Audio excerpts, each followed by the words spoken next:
Hey guys, today we're going to be making the Rebecca Paige Brooklyn joggers because I obviously need more sweatpants in my life. Stay tuned to see how I sew them up, and I'm so happy to have you guys here.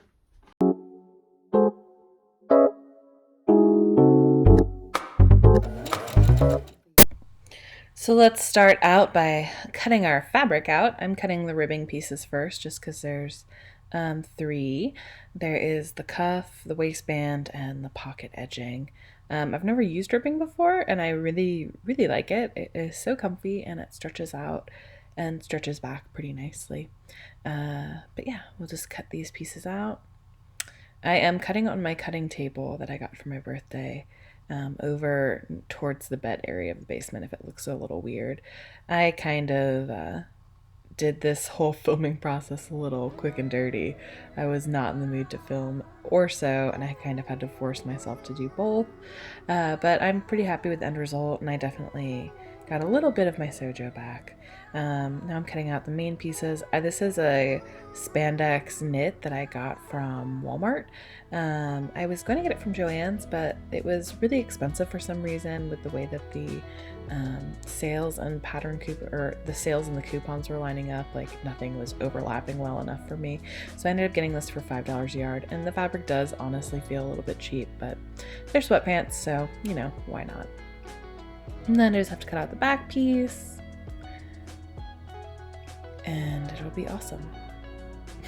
But these are the Rebecca Paige Brooklyn joggers. The pattern was given to me in exchange for a review, but all reviews are my own opinions, and they always will be. So step one is we're just going to attach the binding. I'm going to use my serger for all of this. I have some basting I'm going to do by hand, but you know, I just don't want to break out my sewing machine and change the needle on it. This will go together super quickly. I think I made these in about an hour. You basically just, you know, serge that band. I didn't even use the pattern piece to cut those out. I kind of just eyeballed it. I'm going to use my little roller guide to kind of check it, make sure it looks okay. My iron was still heating up. Then I'm going to assemble the pocket right there. I think I'm basting it. Yeah, I'm basting it here. I don't want to get my sewing machine out, so I decided to baste it with a long needle and some red thread. I think it worked out pretty well. I think basting knit fabric is always hard by machine, so I prefer to do it this way. And my cat is just screaming in the background for no reason if you hear him.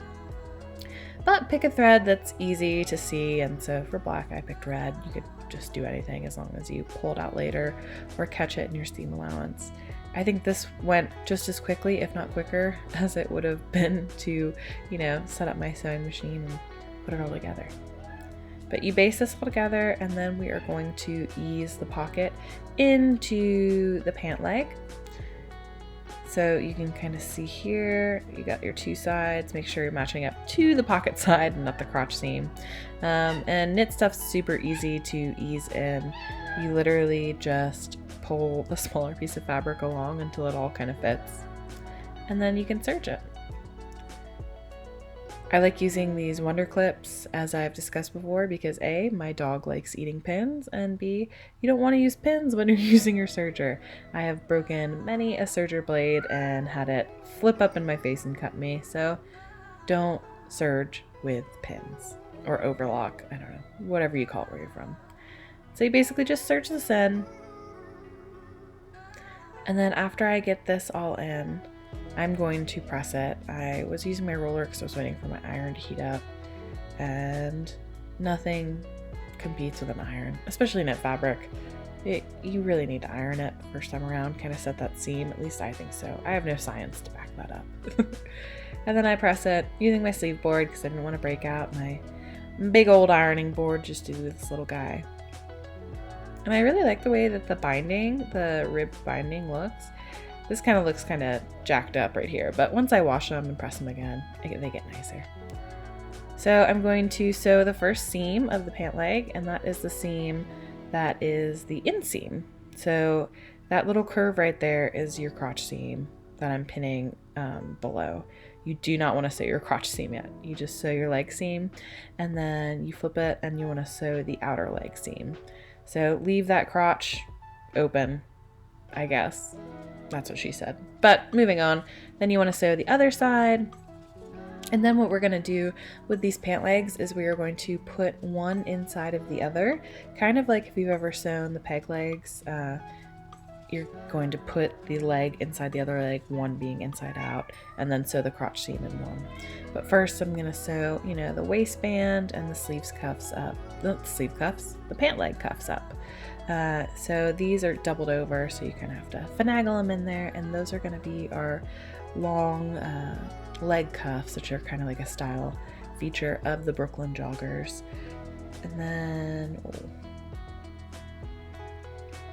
you are going to quarter the openings on the cuff and the pants, because there is definitely a difference in the amount of fabric for the two. You're gathering it in, you're easing it in. And so you match up the quarters with your wonder clips.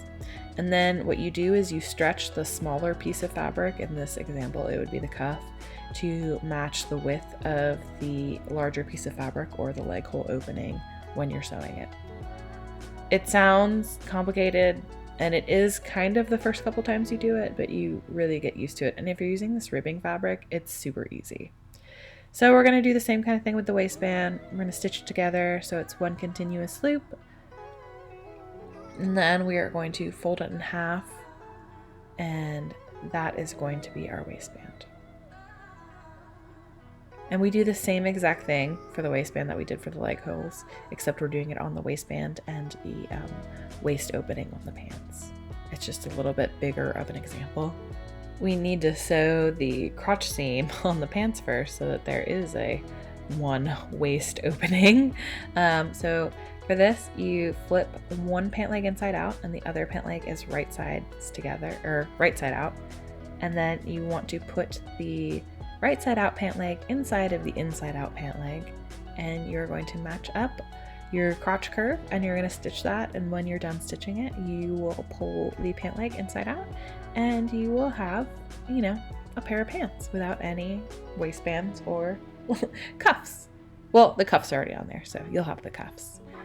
But just want to make sure this is nice and even. I'm probably a little bit overkill on the wonder clips right here, but with black stretchy fabric, I found that you can kind of lose your place if you don't use enough clips. And so yeah, you basically just serge this together. I love using the serger. I love using knit fabric. Stuff comes together super quickly and super easily. These, no joke. I mean, maybe cutting took 45 minutes, but stitching them together took me under an hour for sure.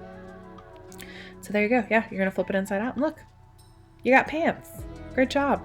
You're gonna match everything up, make sure everything looks good. I had a little hole. Sometimes when you're serging, stuff can slip, so I stitched that back together. Now I'm gonna mark the quarters on the pants the same way I mark them on the waistband. And then we're gonna clip everything together. I'm also putting a little tag in there so I know that I made it. And then clip everything together, and it's the same thing. We are going to stretch the waistband to match how long the pants are. And it's really, really easy with the rib fabric because it stretches super, super simply. I totally understand why so many t-shirts have ribbed binding. Knit rib, I guess, is the official term. But yeah, that's pretty much it. Once you've done that, you're done. You can do some top stitching, but we all know I didn't do any top stitching. I think they're fun. You can kind of pull them up. I pulled them up a little bit right here to give them a little bit more of a baggier harem type look.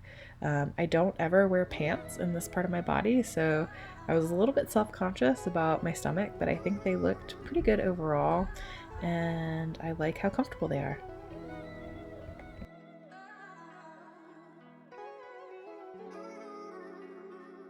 So I really like them. I think I could have sized down a little bit, so check your measurements and remember that you're using a fabric that is very stretchy. I don't know, I think I might make another pair in a smaller size, but I think it makes a good mock jumpsuit for those of us with a little bit longer torso and because of our atrocious camel toes. I hope you guys enjoyed it. I am back on the sewing train. Like, comment, subscribe, and until I see you guys again, keep on stitching.